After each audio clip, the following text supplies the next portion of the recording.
Hello, everyone, and welcome to another episode of Connecticut at Your Service.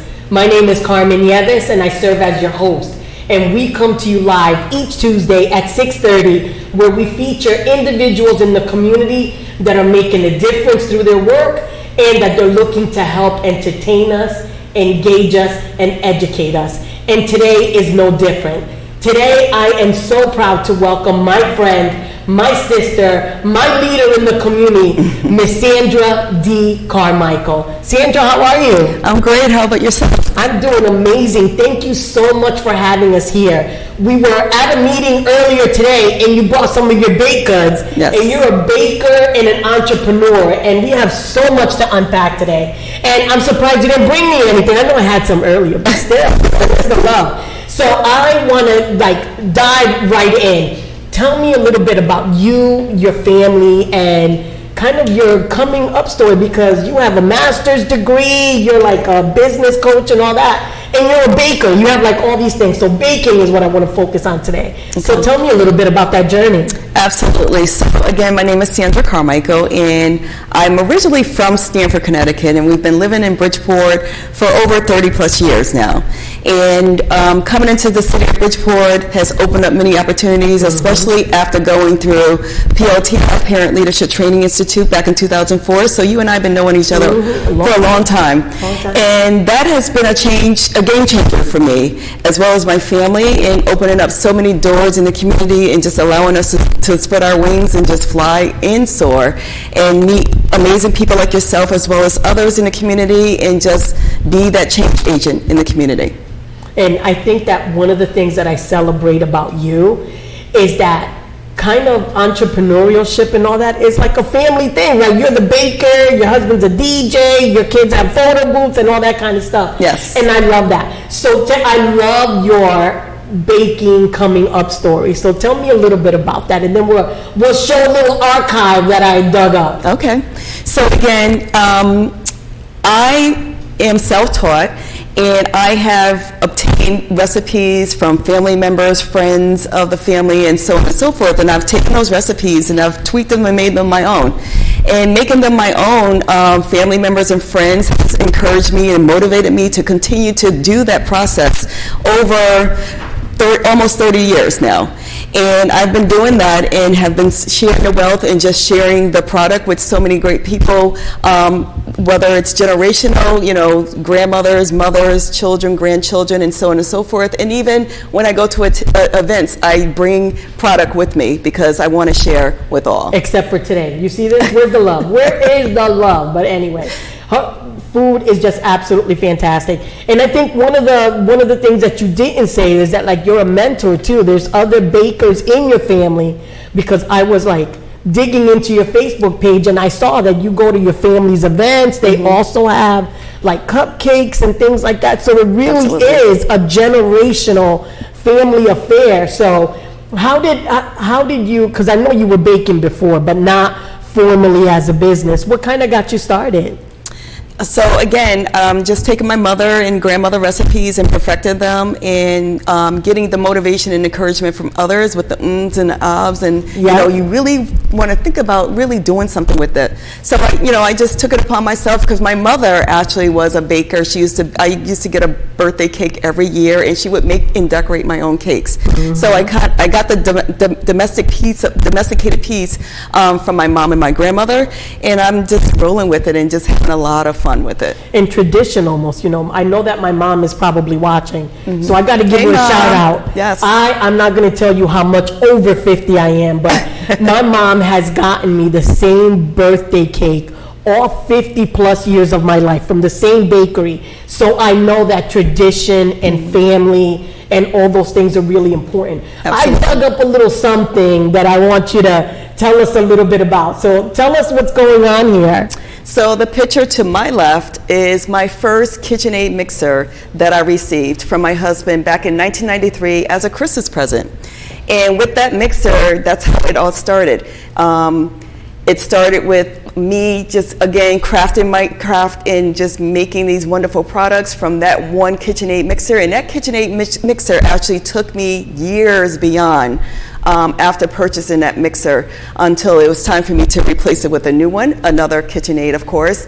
But seeing that picture, it just brings back so many memories, and also that picture is from a program, a business program that I was a part of in the city of Bridgeport, where Dr. Fred McKinney was overseeing, and I was chosen as one of the individuals from the program to be spotlighted in the Connecticut Post. So that brings back a lot of memories because we're going way back. And this mixture was a gift, right? It was a gift from my husband. From your husband? From my husband. Now, I don't know if he was like, bake me something, or here's something for you to inspire you to bake. But so tell me, so this, I was told that this was one of your first cakes that you made. So tell me a little story about that. So who is that person in there? Look very, very young. So the middle picture, so this picture is from a roller skating birthday party that we were having for our son at the roller skating ring up in Monroe that's no longer there. And because I love baking cakes, I'm like, I can do my own cake. Let me, try this. And I got a picture, and all that's freehand. There's no machines, no nothing. And it was my first decorated cake that I actually made, and I was and is still very proud of the cake. And so the picture in the middle, because we're a little extra when we do parties, and so the Mickey Mouse is actually my husband, who we rented a Mickey Mouse costume. Yes, we do what we need to do for our kids, and that's little old me, posing and, going along with the show as far as for our kid birthday party. And I think it's amazing, and I was talking about how Dan is just such a supporter, and always, I mean, I have one of those in my house too, and thank God, from loading the car and just watching the show. I get critiqued every week. So every week he tells me how was the sound, how was the guest, like the whole thing, and I love that. And you guys have just such a great relationship, and I celebrate that. You guys have been together how long? We just celebrated 34 years, 34 years on June 17th. Oh, happy anniversary. I hope Dan is watching. So I know we've talked a lot about baking and how you started, and at what point, what were the steps that you took to know that the next step from personal baking onto entrepreneurship, how did that happen? So first I want to go back and just give homage to where homage is due. I have an aunt who's my dad's sister, Polly Stovall, who actually was one of my mentors as well, who really coaxed me and really supported me along the way, as well as other individuals, because again, you can't do this on your own, right? Absolutely. And so I've had a lot of individuals, as well as yourself. Carmen is one of my many cheerleaders who have cheerleaded me on up until this point. So I always, because it was given to me as a pay it forward, I always make sure I do the same, whether it's young individuals. I'm always networking and talking to individuals in the community. You're like a master of that. I go to say anything, she's got like 5 business cards already. Okay, there you go. And so just talking to individuals, I'm always excited about talking to young people about entrepreneurship and motivating and encouraging them, and even asking them to call me if you have any questions so that we can see how we can make this happen for you. So in between the time that you started doing just baking for yourself, for family and friends, how long did it take you before you became, because you're a licensed business now, right? Yes. So you took some business classes, you've led some business classes, Absolutely. and you teach. Absolutely. So business entrepreneurship. So at what point did it become real for you and you took it to, because you made money, but at what point did you say it's time to really license it and take it to the next level? What made you feel like this was the right time, and what were the steps? Okay, so I'm going to look straight in the camera and just let everyone know that, again, you can't do this work by yourself. Entrepreneurship is a lot of work, a lot of long hours, a lot of sacrifices that I've made with my family. But also, I have taken it upon myself to put in the time to to go to different programs, to take different classes, to just empower and educate myself. And along the way, I continue to network with individuals. So therefore, if something good comes up that might be a good fit for me, I'll get a call from you or this person over here, and so on and so forth, who's aware of what it is that I'm doing. So it's been a lot of years in the work in the mix. I would say at least 25 years. And finally this year, I'm at a place where I feel comfortable, where I'm ready to do this and ready to, get out in the community and really pay it forward to individuals who's interested in, whether they're interested in decorating cakes or baking cakes or just doing the entrepreneurship piece of it. So I'm just here to pay it forward because, again, I'm here because of so many other people that have paved the way for me. What are some lessons that were really, really good lessons that you feel that would have helped for you to enact them sooner?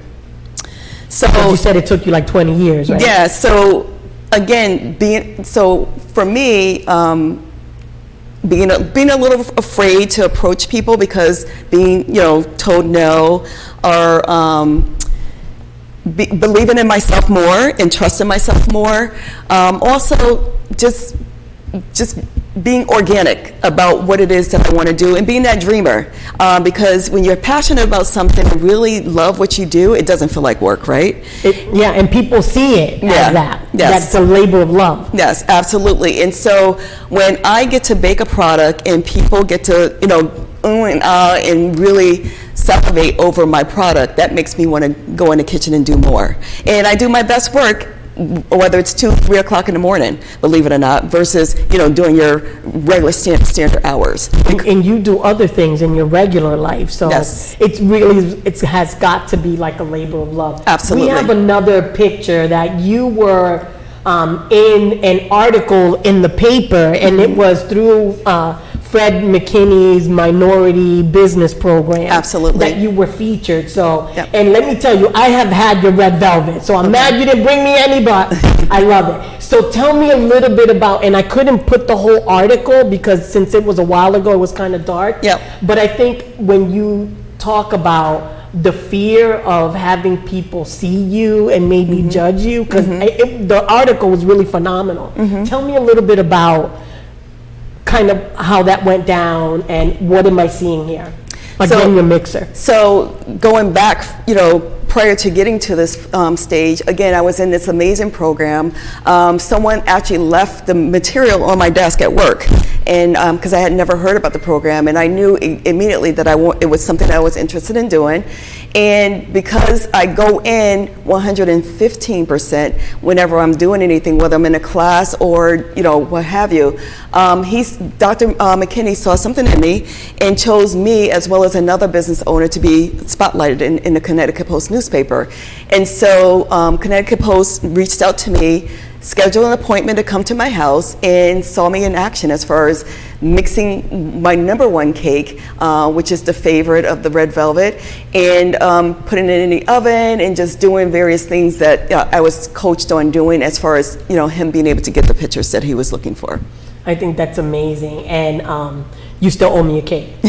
So absolutely. Tell us a little bit about, so you made the decision to be a baker, and we had this conversation before that there's actually different types of people that do home baking, right? Different kinds of. Tell me a little bit about the options that you explored and where you kind of ended up in knowing that that was the right one for you. So before I get to that point, I just want to just remind everyone as well as you as well. So I accidentally got into doing this entrepreneurship, and I got into it because of my husband Dan, with him buying this KitchenAid mixer, and even the business name, which I'm sure you'll talk about a little later, that he came up with as far as being able to attach it to my product that I produce. So again, going back to your question, I just love doing what I do. And so it doesn't seem like it's work for me, and I just take it one day at a time, and I love to be able to produce something. And most of the time when people reach out to me, it's not that they want something decorated, they just want the cake. because they just have a taste for the cake. Pandemic, I had people call in all the time, do you have something, because I'm having, I need that stressor cake.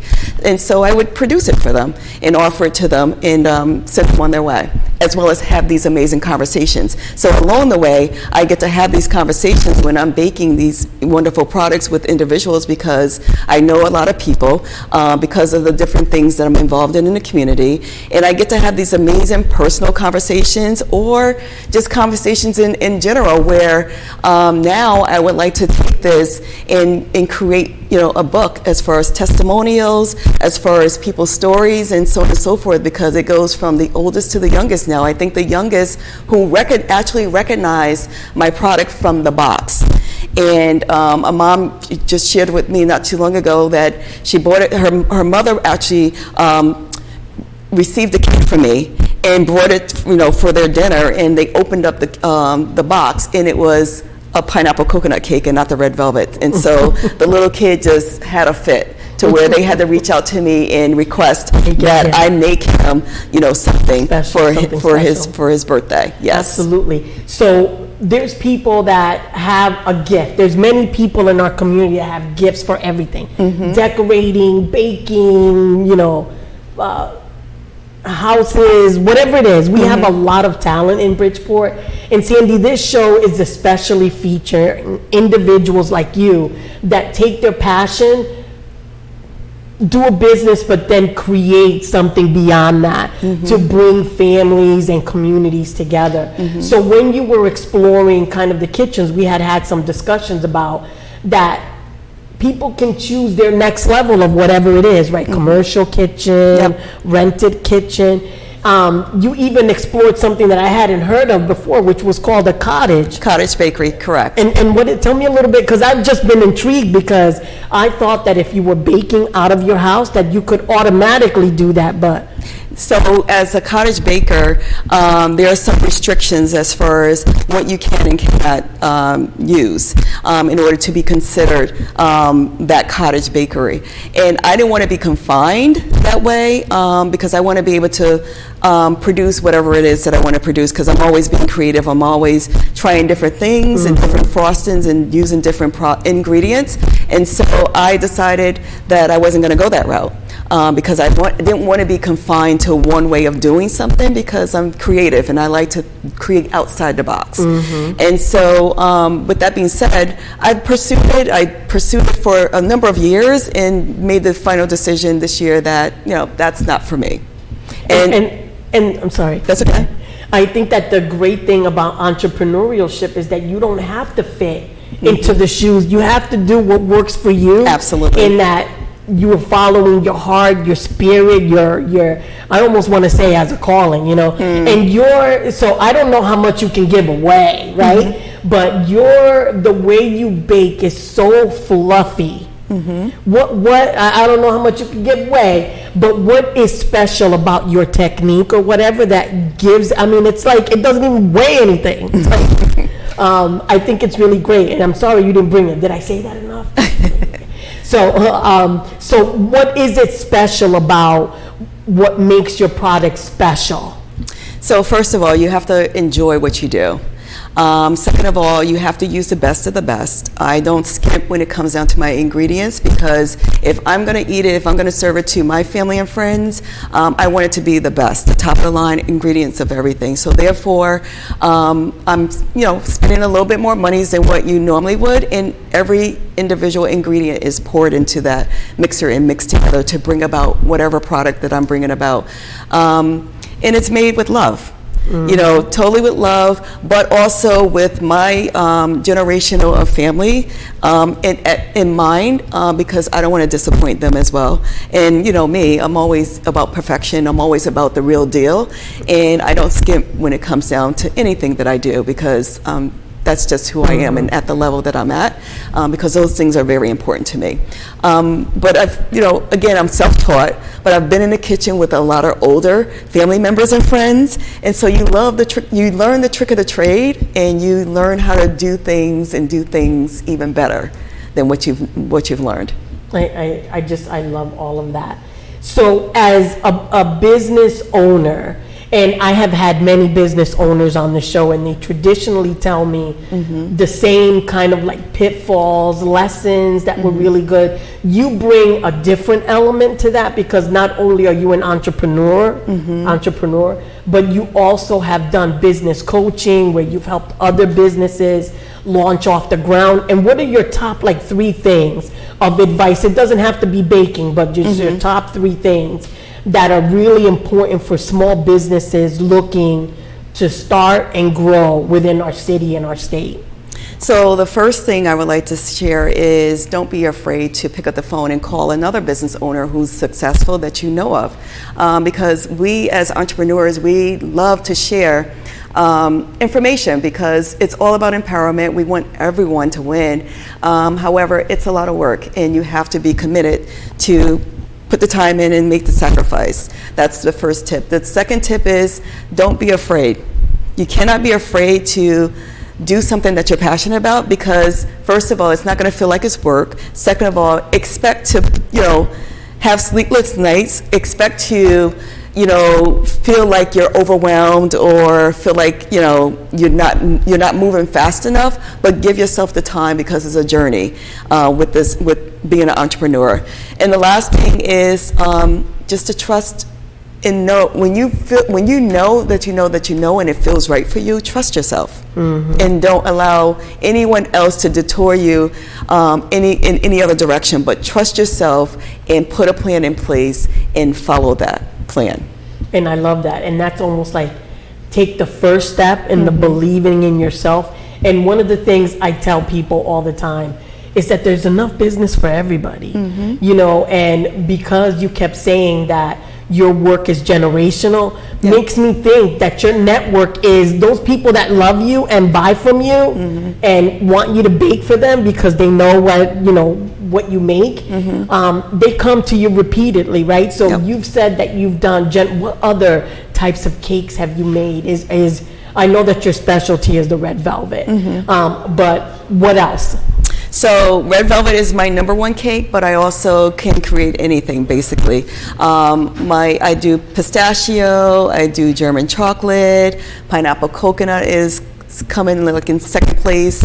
I can do your traditional yellow cake with chocolate frosting, and everything is homemade. Everything is from scratch, and the list just goes on and on and on. But those are your most request of a cake, carrot cake, and so on and so forth. And I do an amazing, I do 2 different types of strawberry shortcake. Your traditional strawberry shortcake, where it's a yellow cake with the strawberry filling, and in summertime I like to do the whipped cream frosting with the strawberries on top. And then you've heard of the Good Humor strawberry shortcake ice cream bar. So I can take that same flavor and turn it into a cake. Oh, that's amazing.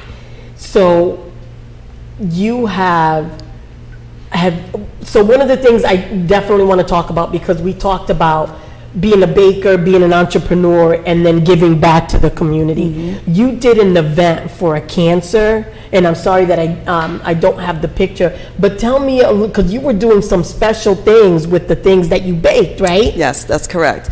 So my church, Cathedral of Praise, Kojit on Gregory Street here in the city of Bridgeport, always reaches out to me to support me because, again, I have a great product, and I don't just bring a product and just that. It's all about presentation for me. And so they were celebrating women who are survivors of cancer, whether it's breast cancer. I believe it was breast cancer because it was October Breast Cancer Month. Yeah, I saw it was pink. Yeah. Like all these boxes. And so I wanted to, make it beautiful and, just give that little spin to it as far as, from me and my vision. And so they each got an individual box, and I gave them 2 cupcakes. I gave them some candy, some hard candies, and I stuck a little note in there, whether it was a scripture or a note, because I wanted it each to be personalized and individually being able to hand to them. And they were individual box, and each box was different. I love that. And I remember when I went to it was 55, because I was trying to look at my pictures. You're 55. And it was your party, and you baked, because it's something that is almost like a gift to the people that you love. And you had 2 different ones, and people were raving about it. So And can I just interject as far Girl, as go my... ahead, interject. You didn't bring me nothing, but I'm gonna let you interject. So going back to my party, you know, when I thought about wanting to do this party, coming off the pandemic, it was important to me to bring all those people that are in my life, who have met something special individually in my life, to this party and celebrate them. Although I was being celebrated, but really everyone who was invited was really being celebrated. And yes, I did bake, because me having a party... These are cakes? Yes. And I was trying to find a picture so that we could share it. And you're somebody who's very understated. You do so many things. And, you know, I talk about our friendship often. Yep. You know, that, you know, I'm more of a jokester kind of thing, and you're like a lifelong learner, you know, with degrees and all of that. And I remember us having this car ride that absolutely changed our relationship, because everybody in the community, we have same desires. We want to be successful. We want our communities to thrive. We want to have relationships that last, that we trust and that we love, and that we support. And you and I, we could not talk for months. My friend Margarita too is like that too, because she lives in Florida. And we may not talk for months, girl, and the second we do, it's like 2 hours. Same thing like me and you. I'm like, listen, I'm going to call you just for a quick second, and it's like 2 hours on the phone. So we only have a few minutes, but I do want to really focus on that businesses that are looking to thrive and take their business to the next level. And a lot of people have told me that money, sometimes, you know, having a space to cook, they've mentioned about the marketing, you know, and I know that you teach all of that, right? So what would be your top thing about helping a business take it to the next level? So again, first of all, coming to the table with a plan. Having something where you have written down as far as what that looks like as far as your business. Because if I'm going to help support you, I need to see something written down. I need to see and know that you've taken the invested time to sit down and write something down, so we have something to work with.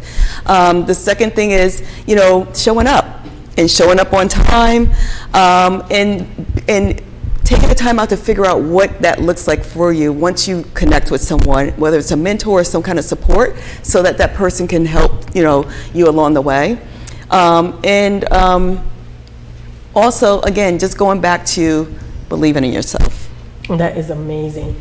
Sandra, any last words before we wrap up? So I just want to say thank you so much for this opportunity. I know we've been connected at the hip for a long time, and I have to say thank you for being one of my top tier cheerleaders, for rooting for me, believing in me, because sometimes, you know, I wasn't believing in myself and trusting myself, and then here you come, girl, I got this for you, you can do this, and so on and so forth. So you have been a big motivator for me. You do that too, and I think as women we need to stick together, support each other, and whatever we do to help our city thrive and help the businesses in this city, because we need to empower them to give back to their community at whatever level they feel comfortable in. So again, Sandra, thank you so much for coming. Thank you for all that you do for the community, all the ways that you show up in leadership. So I am just so excited to kind of have you here and do that and do all of that. So I know that you've been in programs with Weibo, all of that. So we want to thank everybody for tuning in each Tuesday at 6:30 right here on Soundview Community Media TV. We'll see you next week.